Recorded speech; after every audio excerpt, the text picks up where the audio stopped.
তুই কিন্তু মাত্রা ছাড়িয়ে যাচ্ছিস কৌশিকী। তুমি চুপ করো কাকাই। এটা কিন্তু মুখার্জি পরিবার, হ্যাঁ, এটা দিব্যা সেনের অফিস নয়। ওখানে গিয়ে ওর পায়ে তেল মাখাচ্ছ, ওর তাবেদারি করছো, করো না। স্যালারির জন্য, বড় পোস্টের জন্য সেটাই করো। লোভী কতগুলো মানুষ। তুই নিজেকে কি মনে করেছিস? হ্যাঁ, আমি মনে করছি Kaushiki Mukherjee is the last person যে এই পরিবারের সিদ্ধান্ত নেবে।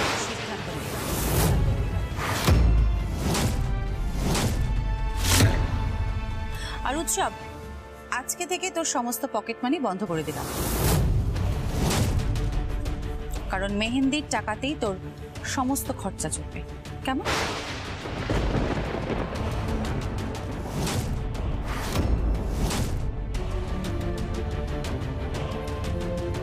এই না হলে আমার বর্দি দারুণ দিয়েছে, যাকে বলে একেবারে tit for tat. Thank you বর্দি, থ্যাংক ইউ এই মানুষগুলোকে শিক্ষা দেওয়ার জন্য, আর স্পেশালি মেহেন্দিকে। আমাকে এইভাবে কিন্তু আটকে রাখা যাবে না। কতদিন কতদিন আটকাবেন? হাওয়া কিন্তু ঘুরছে, সামলান। তুমি নিজেকে সামলাও মেহেন্দি, তুমি নিজেকে সামলাও। হাওয়া কিন্তু বদলাচ্ছে,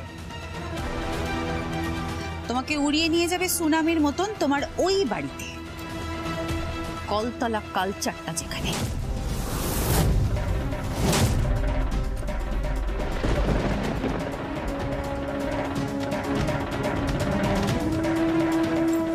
প্রীতিদি, বাড়িতে জামাই এসছে, সমরেশ দা এসছেন, বাড়ির জামাই বলে কথা, একটু চায়ের ব্যবস্থা করুন। কতদিন আর এভাবে আপনি বাড়িতে বসে বসে ঘাড় ভেঙে খাবেন?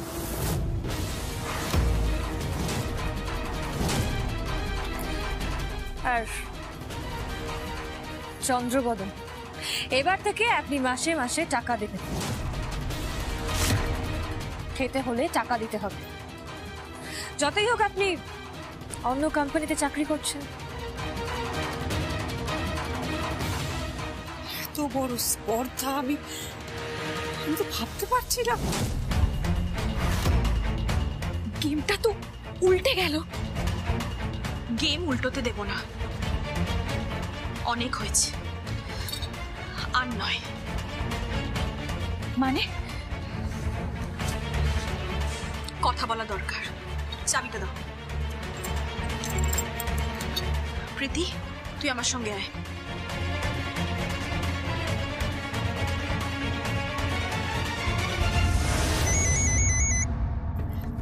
হ্যালো, হ্যাঁ কিরে, অফিস পৌঁছেছিস? না মম, পৌঁছইনি। পৌঁছসনি কেন রে? ও আচ্ছা, বুঝেছি, গাড়িতে আছিস তো। গাড়ির আওয়াজ টাওয়াজ তো কিছু পাওয়া যাচ্ছে। অবশ্য তোদের তো দামি দামি গাড়ি, কোনো আওয়াজ পাওয়া যায় না। আমরা সাধারণ গাড়িতে চড়ি, তোরা তো দামি দামি বিদেশি গাড়িতে সবসময় চড়িস। তো মম প্লিজ, তুমি একটু থামবে? কেন রে, কি হয়েছে রে? আমি অফিসে যাইনি। কেন কেন যাসনি? কেন কেন বল না। আগে থেকেই উনি বুঝতে পেরেছিলেন, তাই আমার জন্য অ্যাপেন্ডিক্সের কাজ। কদিন ট্রেনিং, বুঝতেই পারছো, মাসে 18,000 টাকা বেতন, তার সাথে ইএসআই, পিএফ সব রয়েছে। টোটাল 22-23 হাজার টাকার চাকরি অফিসের ছাপাখানাতে। মম, মামি কি হয়েছে? মম, ও মামি,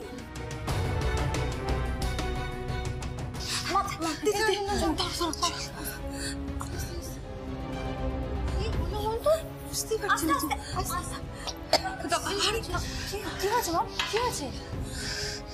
মেহেন্দি অফিসে যায়নি, একটা বড় ঘুঘু। কে? ঘুঘু? ঘুঘু মানে? ঘুঘু মানে বড় ঘুঘু, বড় ঘুঘু, একেবারে শিয়ানা ঘুঘু। ঠিক সময় একেবারে মোক্ষম চালটা দিয়ে দিল। তবেই না এত বড় ব্যবসা সামলাচ্ছে।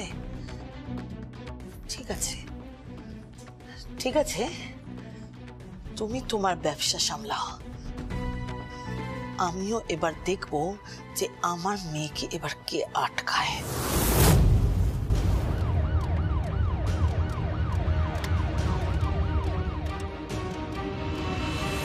আমি আপনার কথা বুঝতে পারছি না, আপনি কি বলছেন? কেন বুঝতে পারছেন না? আমাদের এতদিনের পুরনো রথযাত্রা অনুষ্ঠান শুরু হয় স্নান যাত্রা দিয়ে, শেষ হয় রথযাত্রা দিয়ে। সেখানে ঘন ঘন আপনাদের ডিপার্টমেন্টের লোক যাচ্ছে, পুলিশ যাচ্ছে, নিউজ হচ্ছে, কি হচ্ছে আমি বুঝতে পারছি না। প্লিজ আমাদেরকে শান্তিতে পুজোটা সারতে দিন। লোকাল লোকেরা খেপে উঠছে, শেষে কিন্তু একটা কেওস হতে পারে। আপনি কি আমাদের ভয় দেখাচ্ছেন নাকি? হ্যাঁ, ওনার কথা শুনে তো সেরকমই মনে হচ্ছে। আপনি যদি মনে করেন সেটাই, ভুলে যাবেন না জনগণের ক্ষমতা কতটা, ভুলে যাবেন না ভক্তদের ক্ষমতা কতটা। হ্যাঁ হ্যাঁ, সেটা উনি ভুলে যাবেন না।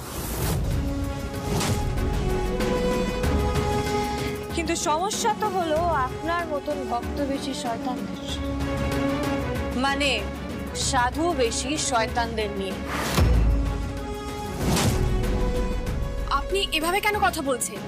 আপনি আমার স্বামীকে শয়তান বলছেন? দেখুন, এভাবে কথা বলার রাইট কিন্তু আপনাকে কেউ দেয়নি। হ্যাঁ, আপনি জানেন উনি কে? উনি একজন ভদ্রলোক, উনি একটা ভদ্র পরিবার থেকে বিলং করেন। উনি চ্যাটার্জি পরিবারে বড় হয়েছেন, আর ওনার পড়াশোনা, ওনার শিক্ষা দীক্ষা। থাক, আপনার স্বামীর সার্টিফিকেট আমাকে দিতে হবে না। আপনি ক্লাস 12-এ 50% নাম্বার পেয়েছিলেন, তারপর কোনো মতে সিএ ফাউন্ডেশনের জন্য অ্যাপ্লাই করেছিলেন, যথারীতি সেখানেও অকৃতকার্য।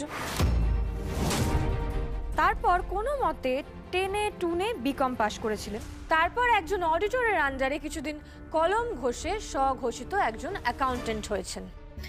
আর তারপর থেকে উনি এই মন্দির কমিটির খাতা দেখেন এবং 2-5 পয়সা এদিক ওদিক করেন। এই মাইন্ড ইওর ল্যাঙ্গুয়েজ।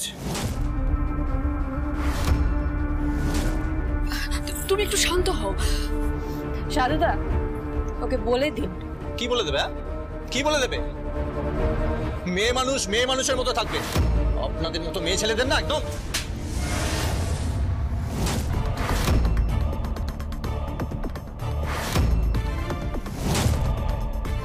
জগদ্ধাত্রী, কি হচ্ছে কি?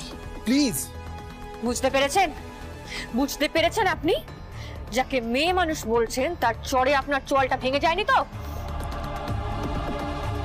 আর সুভদ্রা দেবী, আপনার স্বামীকে বুঝিয়ে দিন আমাদের সাথে ভদ্র ব্যবহার করতে। আমরা কিন্তু ট্রেন্ড, প্রশিক্ষণ প্রাপ্ত। এবং দ্বিতীয়ত, আমি একজন নারী, সেই সম্মানটা দিয়ে কথা বলুন। সুভদ্রা দেবী, আপনার স্বামীকে এখান থেকে নিয়ে চলে যান, তা না হলে কিন্তু ওনাকে আমি কাফটারিতে ঢুকিয়ে দেব। রথের দড়িটা হয়তো ওনার আর টানা হবে না। আপনি রাগ করবেন না, আপনি একটু শান্ত হন। I am so sorry. তোমার মাথাটা না একদম খারাপ হয়ে গেছে, চলো এখান থেকে। ঠিক কত টাকা রত্নগুলোর দাম ছিল জানেন? রত্নগুলোর দাম ওই 9-10 কোটি টাকার মতো।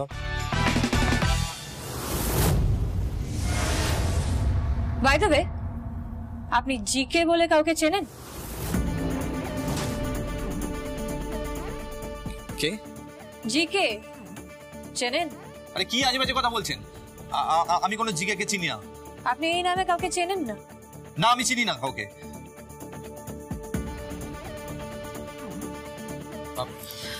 চলো চলো। মনে হয় ভয়ে পালিয়ে গেল না? হুম, তাই তো মনে হলো। কিন্তু ওই জিকেটাকে চিরঞ্জিতের কাছে এই জিকে নামটা শুনেছি। ঠিক বুঝতে পারলাম না। জিকে ইনভেস্টিগেশনে এই নামটা তো নতুন। হ্যাঁ, একটু দাঁড়ান, দেখবেন আস্তে আস্তে আর অনেকগুলো নাম উঠে আসবে। হয়তো দেখবেন ওই বাড়ির লক্ষ্মী বউটিও। কি? কিছু না শান্ত, আমাকে একটু বেরোতে হবে। কোথায়? তুষার তীর্থ তলাপাত্রের ছেলের সাথে একটু কথা আছে। তুমি আবার এই কেসটা নিয়ে খাটছো কেন? ঘাটছি না, ওর একটা বেল পাওয়ার সম্ভাবনা দেখা দিয়েছে, আর আমি খুব ভালো করে জানি বেল পেয়ে ও আমাকেই প্রথম আক্রমণটা করবে। ফার্স্ট টার্গেট হব আমি।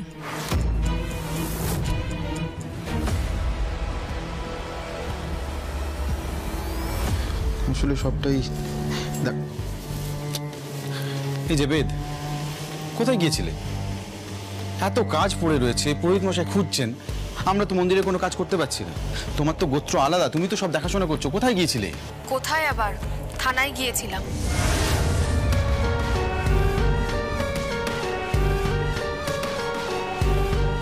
থানায় কেন গেছিলে?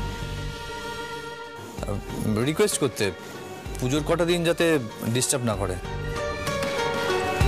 কিন্তু এমন বিহেভ করলো, মানে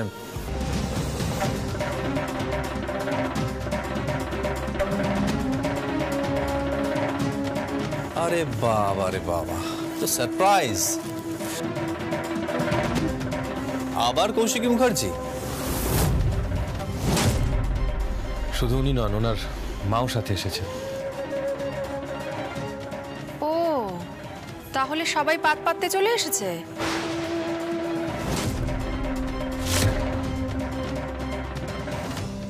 এই মেয়েটিকে মা, এই মেয়েটি হচ্ছে অন্যের অন্নে প্রতিপালিত।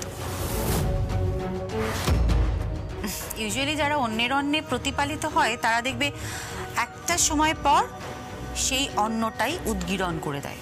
উনিও তাই করছেন।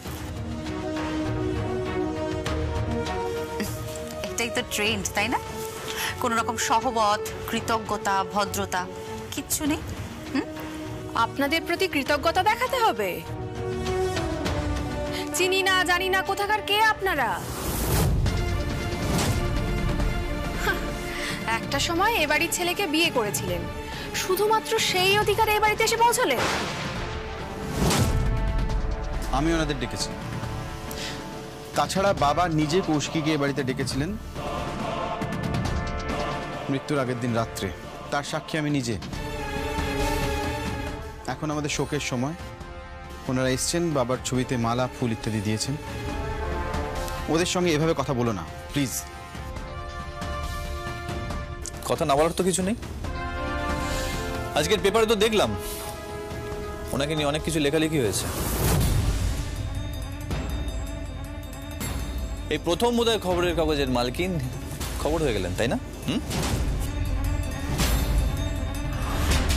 ও কেমন বিহেভ করছে, অদ্ভুত ছেলে তো। এক মিনিট মা, এক মিনিট।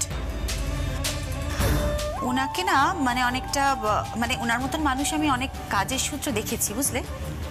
অনেকটা কুকুরের লেজের মতন, চেষ্টা করলেও তুমি সোজা করতে পারবে না।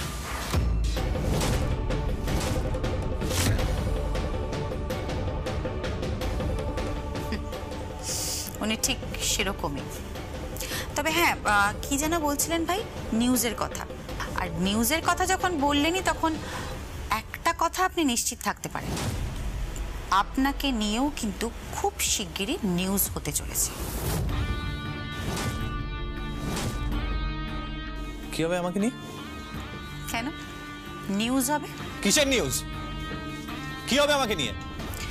সে আমি জানি না, তবে একজন স্ক্রিবলার হয়তো সূত্র দিয়ে গেছে।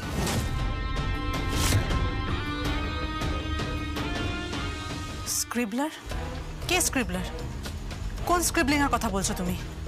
স্ক্রিবলারের কথা বলতে আমি বলতে চাইছি স্বর্গীয় সত্যেন্দ্রনাথ চট্টোপাধ্যায়ের কথা, যিনি আমার খুড়শ্বশুর ছিলেন, প্রাক্তন খুড়শ্বশুর ছিলেন। উনি না মৃত্যুর আগে অনেক কিছু লিখে গেছিলেন, ওই আনমনে কাগজের মধ্যে আঁকিবুকি কাটে না, যাকে বলে অন্যমনস্কভাবে আঁকিবুকি কাটা, ওরকমই অনেক কিছু লিখেছিলেন। তার মধ্যে উনি একটা নাম্বার লিখেছিলেন, যে নাম্বারটা হচ্ছে 418।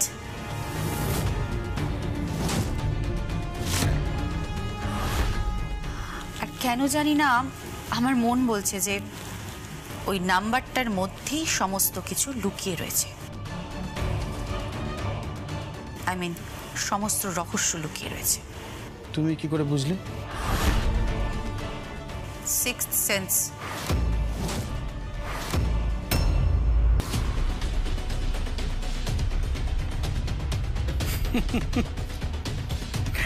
যত সিক্স সেন্স তো তোমাদেরই আছে, আর আমরা তো ঘাসে মুখ দিয়ে চলি। হ্যাঁ, তা তুমি যাই বলো বাগচিদা, জ্যাজ জ্যাজ, ওর সাথে কারো তুলনা হয় না। ওর ধারের কাছে কেউ যেতে পারবে না। চুপ কর, এটা পড়ে দেখ, খিদিরপুরের কেসটা কেমন ভাবে সলভ করেছি পড়ে দেখ। নিউজ পেপারে পর্যন্ত এসেছে। হ্যাঁ, আর সাইডে দেখ ছবি পর্যন্ত এসেছে। আর যাত্রার নিউজ পেপার নয়, কৌশিকী মুখার্জির নিউজ পেপার। বাগচিদা, খুব গরম পড়েছে, তুমি একটা কাজ করো, একটু ঘোল খেয়ে নাও। এই এই তুমি আমার সঙ্গে মজা করছো, ইয়ার কি করছো আমার সাথে? ইয়ার কি? তুমি না কেমন একটা হয়ে যাচ্ছে জানো তো আস্তে আস্তে, তোমার সাথে কোনো কথা বলা যায় না। জ্যাজ, হ্যাঁ বলো।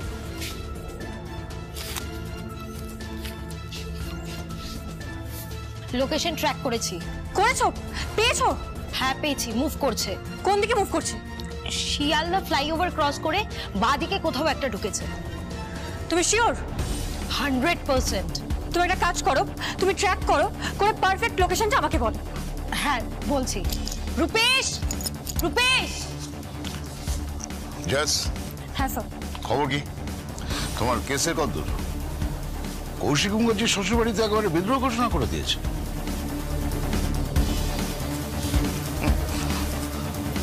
ব্যাপারটা কিন্তু মজার নয় সাধুদা। ওখানে হাজার হাজার ভক্ততত্ত্ব আছে, হাজারে হাজারে ভক্তর সমাগম। জগদ্ধাত্রীকে একটু সাবধানে কাজটা করতে বলুন। একটু যদি 19-20 হয় না, তাহলে কিন্তু একেবারে সোজা ছুঁড়ে ফেলে দেবে ওরা। পাশেই তো আবার গঙ্গা আছে। জানি বাগচিদা, পাশেই গঙ্গা আছে, স্রোতস্বিনী গঙ্গা। আর মা গঙ্গার আশীর্বাদেই আমি একটা ছোট্ট ক্লু পেয়েছি। তুমি তো জানো বাগচিদা, এই একটা ছোট ক্লুই আমার কাছে যথেষ্ট খুনের রহস্যের কিনারা করার জন্য। জ্যাজ, প্রতিমা বলো, কিছু পেলে? হ্যাঁ, লোকেশন ট্রেস করতে পেরেছি। চিরঞ্জিত, চিরঞ্জিত, ইয়েস জ্যাস। ও যে অ্যাড্রেসটা বলছে সেখানে পৌঁছে যাও, 24 ঘন্টা ফলো করো।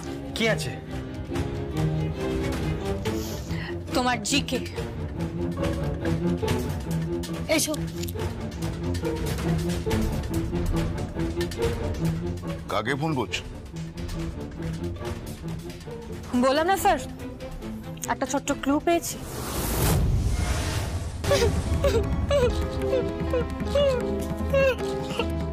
তোমাকে একটা থাপ্পড় দেবো বলে রাখলাম। এখন কাঁদছো? তোমার পর্দা জানতে পারলে কি হবে বুঝতে পেরেছো? প্রেম করছো, প্রেম। কতগুলো বাজে র্যাকেটের সাথে জড়িয়ে গিয়ে। বৌদি, আমি কি করব বলো? ভুল করে ফেলেছি বৌদি, তুমি আমাকে এখন বাঁচাও বৌদি। কি করে বাঁচাবো বলো? কি করে বাঁচাবো? যদি যদি রত্নগুলো না নিয়ে যেতে পারি, তাহলে তোমাকে বাঁচানো যাবে না। রত্ন? রত্নগুলো তুমি কিভাবে নিয়ে যাবে? ওগুলো তো কোনো হদিশ পাওয়া যাচ্ছে না। রত্নগুলো না দিলে যদি ওরা ছবিগুলো না দেয়, আমাকে ব্ল্যাকমেল করছে, বারবার ফোন করছে আমাকে।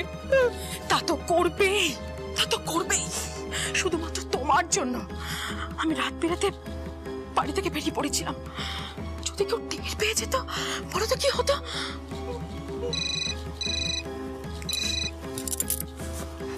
হ্যালো, কে বলছেন? জাজ সান্যাল। ও হ্যাঁ, বলুন, কি খবর? আপনি হঠাৎ আমাকে ফোন করেছেন, আর আমার ফোন নাম্বার আপনি? আপনাদের বাড়ির প্রত্যেকের ফোন নাম্বার, ঠিকুচিকুষ্টি, রাশি, নক্ষত্র সব আমি জানি। আর তার সাথে এটাও জানি কাল রাত্রে আপনি কোথায় ছিলেন।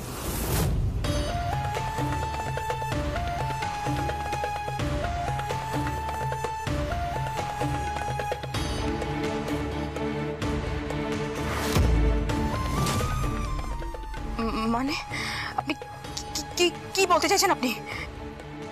আমি বলতে চাইছি একটা এসইউভি গাড়ি নিয়ে কাল রাত ঠিক 10টার সময় আপনি বাড়ি থেকে বেরিয়েছিলেন, তাই না? আপনি কি বলছেন কি?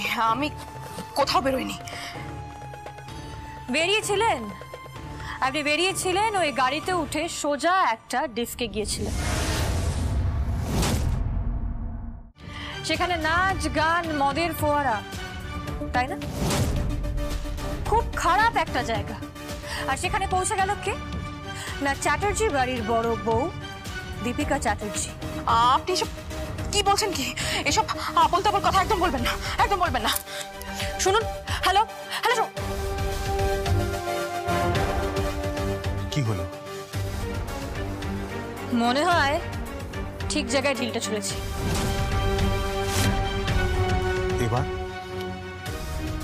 এবার কি? এবার সোজা কি? অপরাধীর কলারে হাত। ব্যাপারটা কিন্তু অত সহজ না। কেসটা তোমার প্রিয় বর্দির শ্বশুর বাড়ির, আর ওই চ্যাটার্জি বাড়ির লোকেদের আমি দেখে নিয়েছি। খুব ইন্টেলিজেন্ট, খুব ঘাঘু লোক। তুমি আমাকে ওই কি ঘোল খাওয়ানোর কথা বলছিলে না? ওই ঘোল আমি তোমার মাথায় ঢালবো। বাজি।